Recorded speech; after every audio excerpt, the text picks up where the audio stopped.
Right, welcome to this tactics video for the Thousand Suns Chaos Space Marines.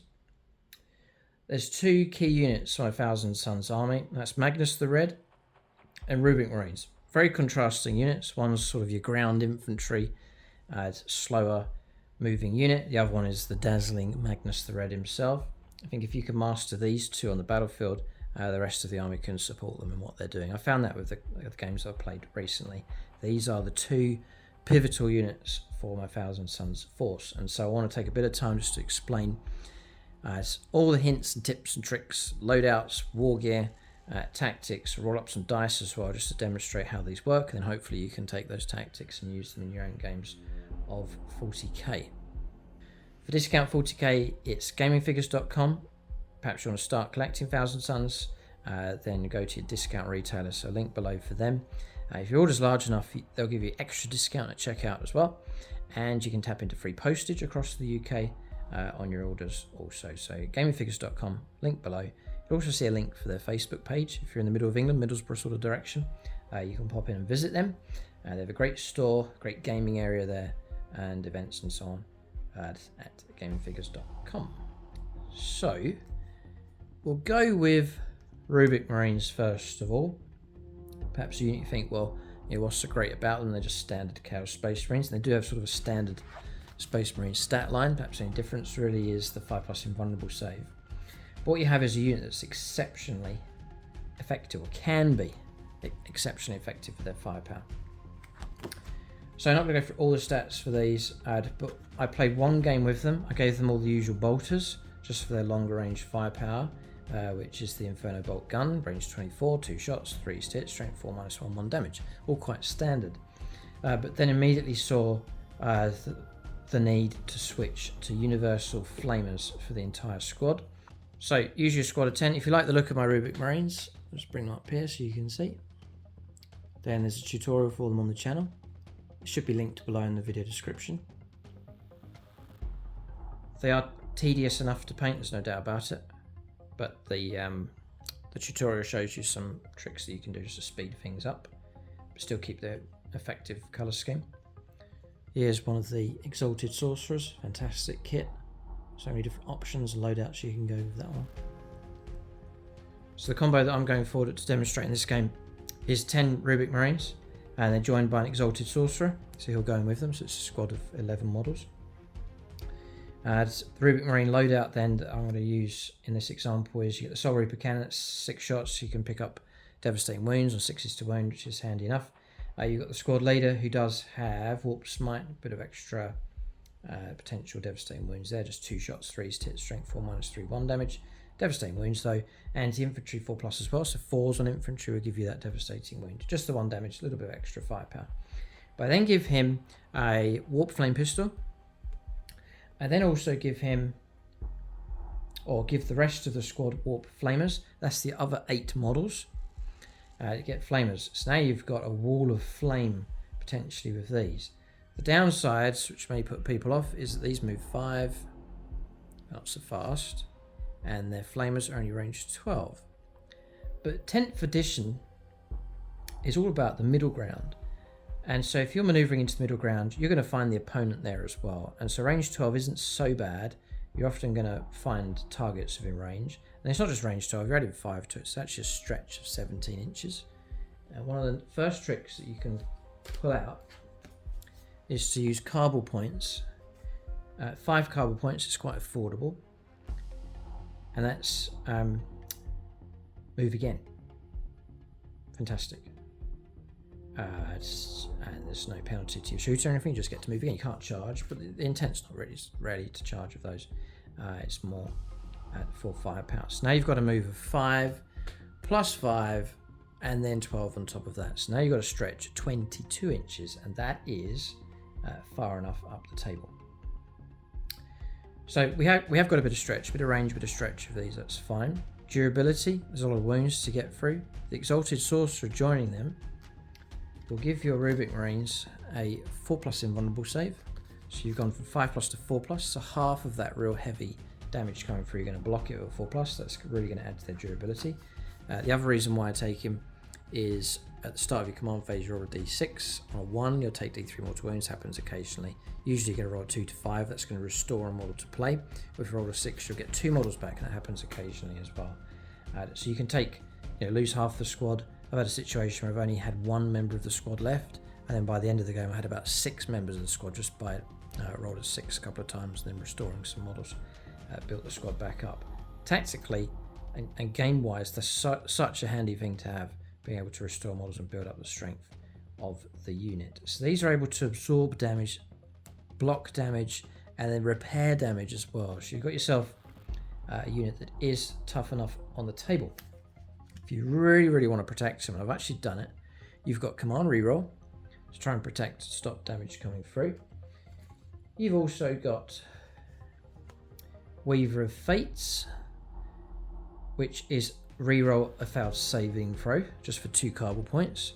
And you can stack these things up because these are all different. So now you've got command reroll, you've got Weaver of Fates reroll, and you can also, if you're that desperate, you can use Echoes from the Warp, which is use a stratagem even if you've used it already for 0 CP, which could be command reroll. Or on top of that, you've also got Destined by Fate for a CP, which is a failed saving throw. You instantly change the damage of that attack to 0.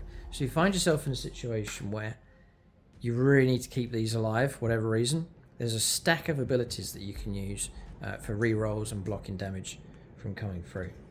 So that's just some tips about durability. It's no good having a decent unit that can shoot really well and you just losing models all the time. I find it important to try and keep their numbers as high as possible to make the flamers effective. If you've lost half the squad, you really have cut down your firepower. So you could, I don't do it, but you can ambush with them. You can put them on the flanks to flank and turn up from reserves and ambush stuff straight away. It's a pretty good option to have. So with the flamers, there's 3 great things about them. First is your ability to shoot into a target. Great. The next ability is Overwatch. If these decide to charge here, they could hit a wall of firepower. You're also hitting with like 8, 9 d6, and you're going to cause a load of trouble on Overwatch. Fantastic. And the other one is, if the opponent decides they need to get out of there and get away from you, you can Overwatch them as they try and leave as well. So they're a very dangerous, frustrating unit to play against. And that's why I've talked about trying to preserve their numbers, because they really are worth trying to keep alive because of the threat that they pose. So to demonstrate that threat, let's say we've moved in. The opponent is holding an objective right here. This unit is designed to cleanse them off that objective. So you can charge in for close combat. You do have these staves on both of these psychers. My close combat ability is much better with the Exalted Sorcerer buried in amongst the units. It's going to give you 5 attacks with that stave, devastating wounds, 2s to hit, strength 6, if -1. So for mopping up with the staves, you can send them in and they'll chip away some wounds. It's not a problem. But primarily it's firepower we use to cleanse the target. So I've moved in. I've got within 12. If not within 12, I'll try and move them again. With Temporal Surge, just trying to get as many shots in as possible. So let's say these Imperial Fists, points for points, are pretty similar. A bit more expensive, I reckon. 160 for them, 200 points for them. Exalted Sorcerer's 110, and about 60, I think, for the Chaplain. So yeah, we've got a few more points here. But generally speaking, not too far off. So let's demonstrate how this works. We'll go with, I'll be able to chip away some wounds with the other weapons, but primarily I'm going to rely on the flamers. The rule I must point out here, Bringers of Change. So each time a model in this unit makes a ranged attack, so it's not just the flamers but all ranged attacks, including the Exalted Sorcerer, he's going to benefit from this as well. You get to reroll wind rolls of 1. Great. If the opponent's on an objective, you're entirely rerolling the wind roll, which is very, very good indeed. And also, a little rule that I thought was just a little rule that I forgot in the first few games, but really is worth something. That's Icon of Flame, and that's this model here. You do get the Icon of Flame in the box. It just looks very cool. So you try and keep this model alive, and he's quite iconic. You can see where he is in the unit.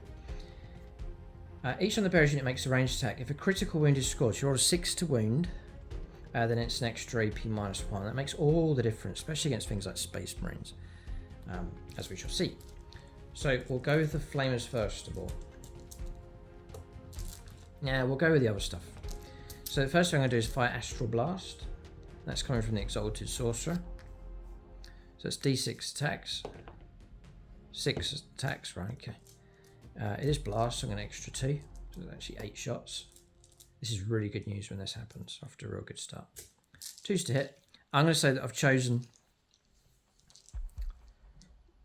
I usually pick Devastating Wounds to help out other units, so we'll stick with that as our main choice of psychic ability for the turn. So we have 7 hits, 3's to wound. Okay, so that's that situation. Whoa, hold it right there. Reroll the wound roll. Yeah. Yep. Each time model makes a ranged attack. Doesn't say it has to be psychic or whatever. Yeah, okay. So reroll the wounds. 3's. Okay, and that 3 is that's turned into a 6, which is great. That's going to be devastating. The rest here at AP -2. So 5's to block. Space Marines block 1. And then D3. Oh, he's having a field day here. Let's kill 1 Marine. A wound on another, which the other one will kill. And killed another. So that's 3. And 3, 4. So 4 Marines slain by Astral Blast. I think that's illustrated nicely how useful an Exalted Sorcerer can be in the squad. We'll then turn to his friend over here with Smite, Warp Smite. So it's 2 shots. Okay. Trying to wound. That wound goes through. It's anti-infantry 4+, so it's going to be a devastating wound. Just mark it up level 1. We then have the Soul Reaper Cannon. 6 shots. This can help as well. I need 3's. Then 3's to wound. And you could... I'm going to fish for 6's. For devastating. And we get 1. 2 saves here of 3+, so it's failed. So it's going to kill one model, and that devastating wound will clear out another one. So we've actually wiped half the squad here, just with the supporting firepower. So a question's come up here just as I'm filming. I fired the psychic abilities from these 2 models here, the Exalted Sorcerer and the Expiring Sorcerer. But does that then prevent me from firing their pistols? I think it may do. I can't fire Astral Blast and then fire the Warp Flame pistol as well. Or can I? Let us know what you think in the comment section below. I'm going to presume that I can't, in which case we'll turn to the Flamers next, the Warp Flamers on the other 8 models. So this is going to give us auto hits, and we've got 34 hits. I mean, that's crazy. And the other thing is that could have been Overwatch, that I got those results. That's the dangerous thing about it. So 34, which is all of these. Now the opponent's on an objective. So I'm looking to wound here on 4's.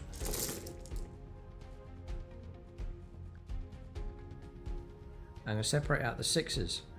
If you remember, we talked about Warp, the icon of flame. These are going to be an extra AP minus. You see how many of them there are, so how important the whole thing is. I'll keep the 4's. I'm happy enough for those wounds to go through. If he's in cover, it's not going to make any difference because they're ignoring cover, which is excellent. And there's a heap of wounds have come through, but a lot have failed. And so the reroll on the objective is so useful. It's going to massively amplify your effectiveness. Now we've failed with a good few there. Those ones haven't made it. So now the situation is AP -2. So we'll go with these first of all. AP -2, it's going to be 5's, really knocking the armor down. And only managed to block 2. So that's going to kill 1, 2, 3 and 1 wound left on a model. So that squad's now been obliterated, devastated. And then we've got all of these saves across here at AP -1, but Chaplain on a 4+ save, 4+ invuln save, evil X 4s. And it's a valiant attempt to block these, but it's just not going to be enough. It's going to slay the Marine and leave 8 wounds on the Chaplain, which will result in the wipeout. And that's the result that we're looking for. You may find yourself in a situation where you've got something like this, where you've hammered the squad, decimated, there's only a few left. By all means, then charge in. The staves with their devastating wounds, their higher strength, damage of D3, it will cause trouble for those Marines. Plus, that's getting yourself onto the objective. You'll swamp them with numbers, and in being knocked down so far, the Space Marines aren't going to fight their way out of that. With that damaged unit, they'll need help from somewhere else. So hopefully demonstrating for you. Don't really need to roll up dice to show you what Overwatch is like, because it's a similar kind of situation. You do have to watch out though for the opponent trying to blindside you, for charging around a corner, for example, things like that. So think carefully where you're going to move these, position them. Is there a place where I can get ambushed and they can bypass all the flamers in Overwatch? So try and think of that one. So quite crucial where you choose to move to, and what fields of fire you have in order to try and prevent an ambush from coming through. If the opponent can apply enough force with firepower or close combat, they'll wipe you out. You know, you're not an invincible unit, but they'll struggle. There's lots of defensive hurdles to try and get through in order to destroy them. If they half destroy you, then you, with your Exalted Sorcerer, you can start the process of rebuilding the unit. So I hope that illustrates nicely for you how effective that squad can be. Nice bit of durability, fantastic on short range firepower, great threat on the board. I want to mention one other thing concerning them. If you can't quite afford an Exalted Sorcerer, another option is to take a regular standard Sorcerer. It's not quite as good on the stat line, it's going to be cheaper in points though. But it does have Fires of the Abyss, which is pistol, psychic, sustained hits of 3, which is insane. Again, range 12, 2d6 shots coming through. It's actually 2s to hit, brilliant. Strength 5, fantastic, and AP -1. You're bound to pick up a couple of 6s, in which case you're going to get a ton of shots coming from him. It is really good. It's psychic attacks as well. So if you've chosen correctly, or if you've chosen devastating wounds for the turn, then any 6s to wound are going to be devastating wounds. And again, you could be, whoa, this could be really good, because you could be re-rolling your wounds if you're shooting at a target on an objective. So you could chew through a load of dice looking for devastating wounds. These are a real good option. You've also got the stave attacks coming through, just 4 attacks coming through the stave instead of 5. Now you will lose the invuln save, she'll drop down to a 5-up invulnerable save for the squad, but this is a cheaper option for sure. He'll grant the unit lethal hits. Fantastic, just for some of the firepower coming through. And the other great thing about this is Illusions of Tzeentch, psychic ability whilst the models leading the unit. The unit can only be selected as the target of a ranged attack if the attacking model is within 18. So your long range firepower against you is now cut out entirely. It's not a once per battle, it's not a CP to do it, you just built in, always have to be in range 18 to shoot at these at all. Absolutely fantastic. Incredibly good. And he's not a named character, so there's an opportunity to add an enhancement on top of him as well. So if you can't quite go for the Exalted Sorcerer, just take a regular Sorcerer, and the buffs coming from him are absolutely fantastic as well. So that's another option, a cheaper option, but a very effective option for them. And I think, like, I could run him as an Exalted or a regular. So each model will fulfill either of those roles, sculpt-wise, no problem. So next up is Magnus the Red. I was skeptical of this model at the start. But the more I've assembled the model and painted him up, I'm a big fan of the model now. Beautiful. Quite the show-off. So Magnus the Red, there are some key tactics to talk about here, crucial ones, which could either win you or lose you the game. So this is an important one. So Magnus the Red, obviously you're paying 465 points for it at the moment. That's a quarter of your army. And so for that, the first thing to say is you must keep him alive for as long as you can, if not the entire game. If he dies on turn 1, you're going to be in massive trouble. If he survives to turn 5, you should be doing well. You're probably seeing yourself through to a victory.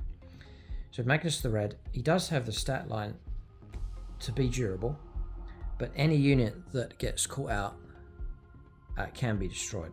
if the opponent's able to bring enough guns to bear. 14-inch move, which is very, very manoeuvrable. You can jump over stuff, move very quickly around the table. Toughness 11, so he's tough enough, 2 up save, 4+ invulnerable save, 16 wounds to try and get through. OC of 6 is a real good model for going after no man's land objectives or holding your home objective and so on. So I want to talk about keeping him alive. There's two ways that you can go about doing that, and you can combine the two together. The first is the way you deploy him on the board. So he's hard to hide entirely, but the situation you don't want is where most of the opponent's army can see him. Then you're going to find yourself in big trouble. So I usually play it so that he's hidden from the vast majority of the opponent's force, but he's going to be exposed a little bit, and usually it's against the unit that he's trying to destroy. With obscuring terrain and so on, if you angle him correctly, sometimes you might need to stand a bit sideways. It seems to be a narrower angle coming across here. You can hide him. It's okay on the table.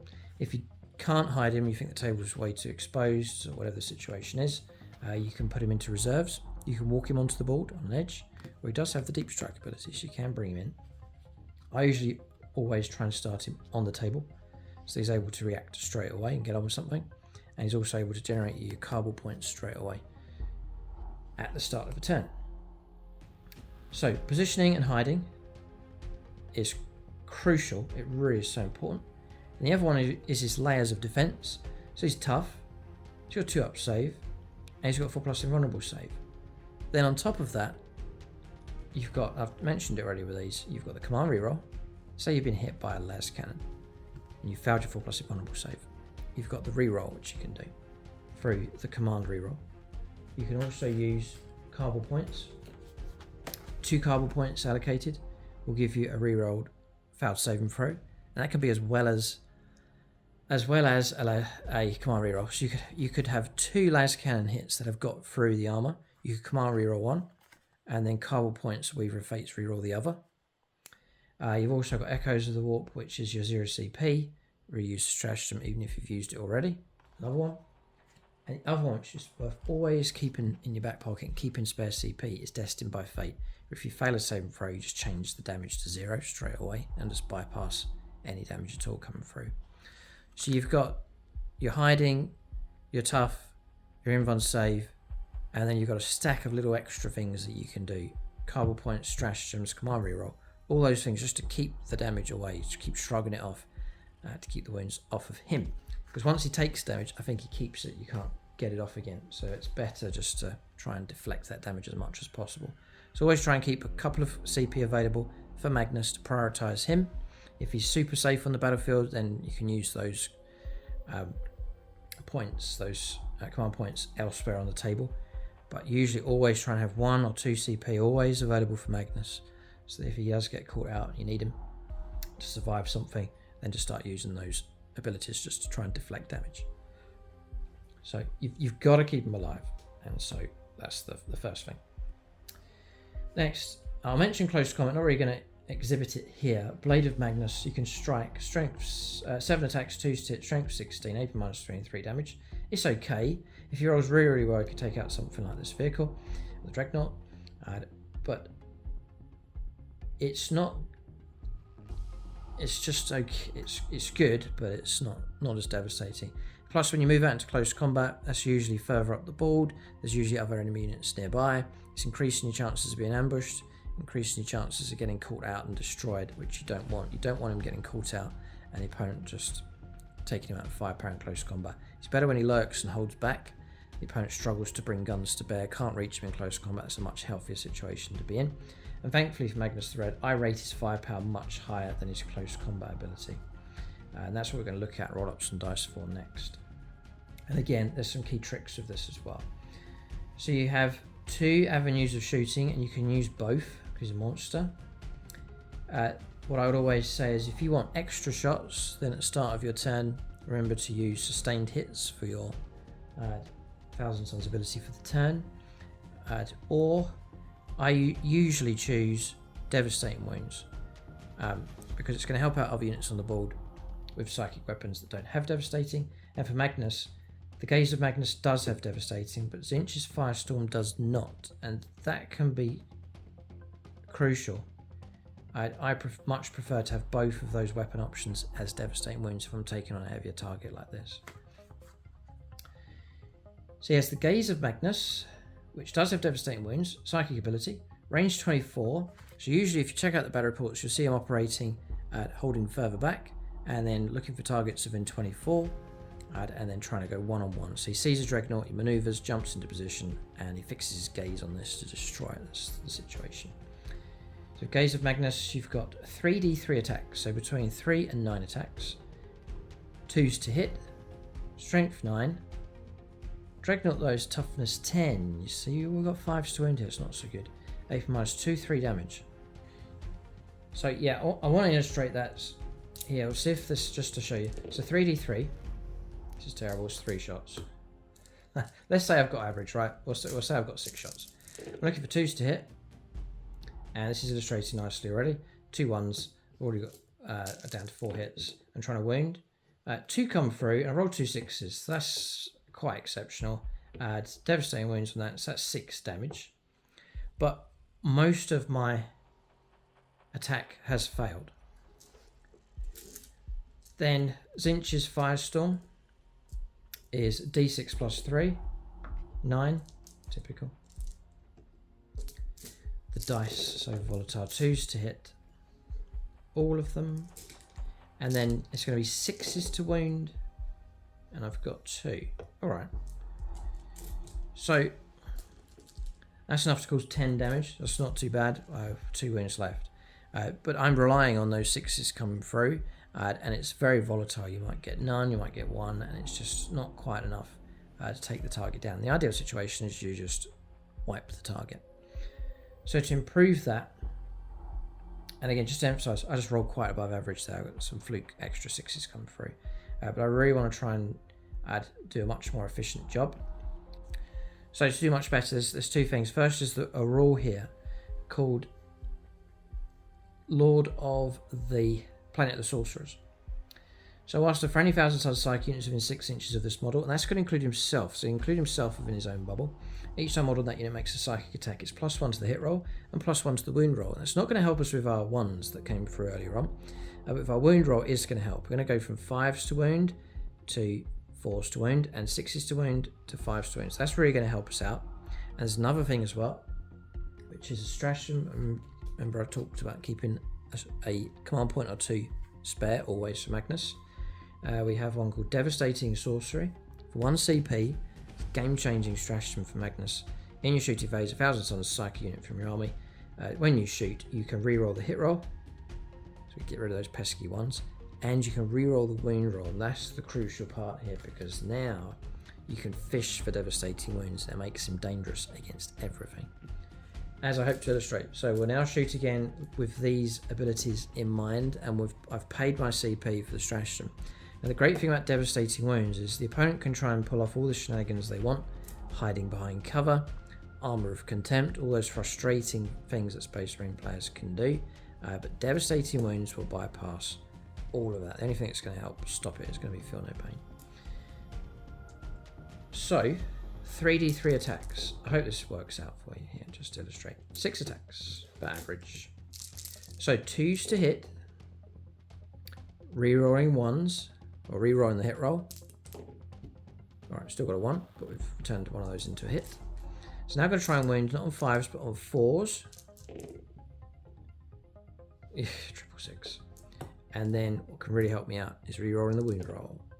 And it's tipped me over into another wound coming through. It's AP minus 2, failed, plus those 3, a bit of, again, a fluke result. That's another 9. And I think you can see how dangerous it is. That's 12 damage, Dreadnought destroyed. And then if, say we'd struggle, we haven't quite destroyed him, d6 plus 3 on Tzeentch's Firestorm, so another 6 shots coming through. And this shooting option really gets helped out by the stratagem and his ability. So looking at 2s, all hit. 5s to wound now, none, but with the stratagem re-rollable to give me a much better result.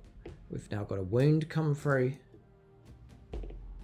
which is blocked at AP minus 1, but devastating wounds is an extra 2 devastating wounds coming through its damage 2, and that can really help top up your damage as you try and take down a unit with lots of wounds, such as the Dreadnought.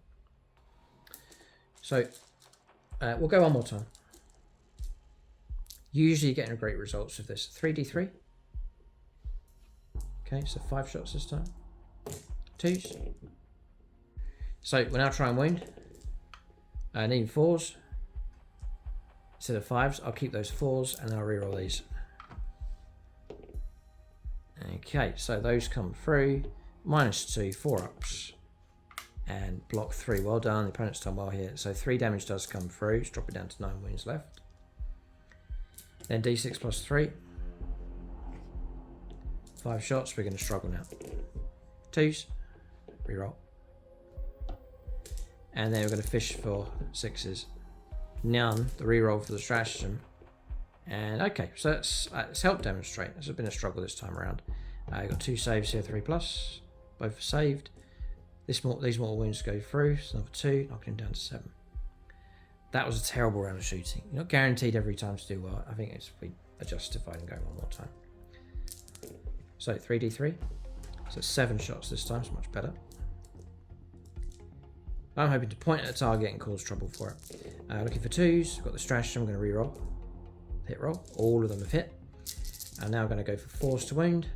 6s is great, that's what I'm looking for. I'm going to reroll the whole lot. And this has been a real struggle here. Those 2 go through though. And 1 blocked, 1 goes through. That's 6 damage. That's half destroyed him. Okay, so down to 6 here. And then at d6 plus 3. 9. And the stratagem so helpful. 2s. Rerolling those pesky 1s to give us nearly a full house of hitting. And then with his ability, 5s to wound. There's the breakthrough. Oh, phew. I think I've illustrated it all right now. We'll keep those 5s and then we'll reroll these. And another 2. There we go. So the stratagem's really helping out. 3s. That one sneaks in. That's 2 damage. 2 damage each for devastating wounds. And you see how crucial it is that I pick devastating wounds for my psychic abilities for that turn, because that's given me 6 damage that the opponent can't do much about. If he was in cover, armor contempt, he'd back up to 2 up saves, and that would have kept that away. So I'm reinforcing for my own mind here. If you've got Magnus and he's going to be shooting, try and go for devastating wounds for sorcerer abilities. The other options is lethal hits, but with lethal hits, the opponent's still going to get the save.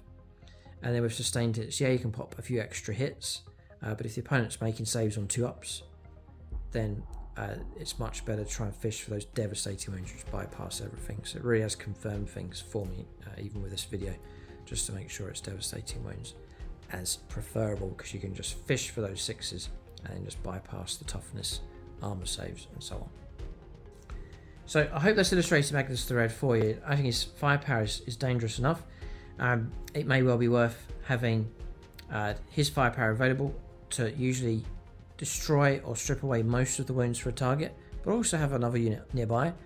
Rubric Marines, for example, just to finish off a unit if Magnus doesn't quite destroy a target. And then his ability to jump 14 inches next turn, relocate, pick another target, destroy it.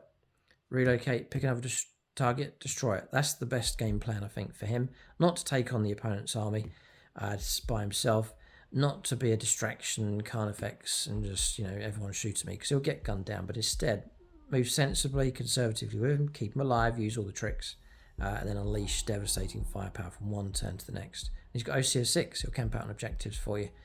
Be very hard to shift, and as the game goes on, and he takes out one target after the next, it's going to cause trouble with the opponent's force, for sure. So, how to use Magnus the Red. We've looked at Rubric Marines as well. I hope these tactics are helpful for you. Do use them in games. See how effectively you get on. Any other hints and tips, share it in the comments section below. And then for discount 40k, you want to start collecting 1000 Suns, do follow the link below for gamingfigures.com for discount 40k. And keep a lookout for more videos in the series. Check out the other videos in this 1000 Suns content bomb as well. Thanks for watching.